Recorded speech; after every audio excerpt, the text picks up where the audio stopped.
မင်္ဂလာပါရှင် easy pan မေပါမေတို့ဒီနေ့တူနာ centric လေးလှုပ်ရှားပါမယ်မေတူနာအတွက်တော့ဒီတစ်စိတ်ကလေးကိုသုံးထားပါတယ်ပြီးသွားရင်မေပမုတ်ကတော့ homey bread ကိုသုံးထားပါ sandwich bread သုံးခြင်းလည်းရပါတယ်ဒါကတော့ထောပတ်ပါမယ်ပြီးသွားရင်မုံလာဥနီလေးပါပါမယ်ရှင်ပြီးဒီမှာ mayonnaise လေးထည့်ရိုက်ပြဖို့မိသွားလို့ပါ mayonnaise လေးလည်းပါပါမယ်ရှင်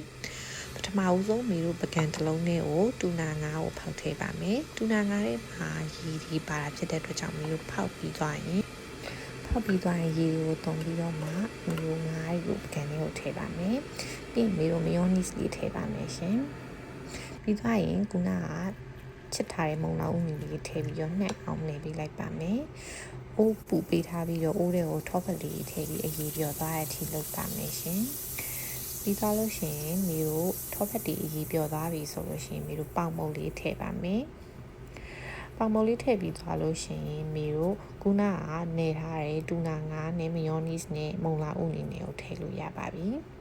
ဒါလေးကိုပေါင်မုတ်ပေါ်မှာညီညီညာညာလေးဖြန့်ခင်းသွားပါမယ်ဒီမှာဥနေအပြင်ပြောင်းဘူးတို့ချက်သွန်တို့ချက်သွန်မိတ်တို့ကြိုက်တဲ့တရားကိုထည့်ပြီးသုံးလို့ရပါတယ်တူနာငါးနေရာမှာလည်းတခြား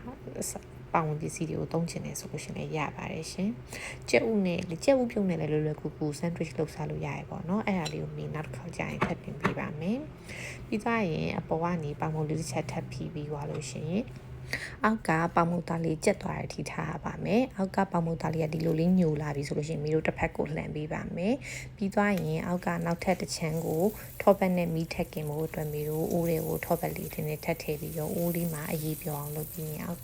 ပေါင်မုတ်လေးတဲ့ဝိုးထောပတ်ရည်လေးစိတ်ဝင်သွားအောင်လို့မျိုးလုပ်ပြပါမယ်ရှင်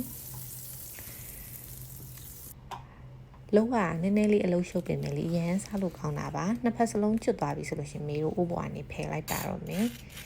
အခုဆိုလို့ရှင်ကျွတ်ရွရတဲ့အတန်လေးကိုရမှာပါပြီးသွားလို့ရှင်မျိုးဓားလေးနဲ့တည်တည်ချာချာလေးပိုင်းပြီးသွားလို့ရှင်အရင်ရတာရှိရဲ့တူနာ sandwich လေးရပါပြီရှင်ဒီညမှာပေါင်မုတ်ကိုမီးမကင်မဲနဲ့လေယူယူပေါင်မုတ်ထဲမှာဒီတူနာ salad ကိုထည့်ပြီးစားလို့လည်းရပါတယ်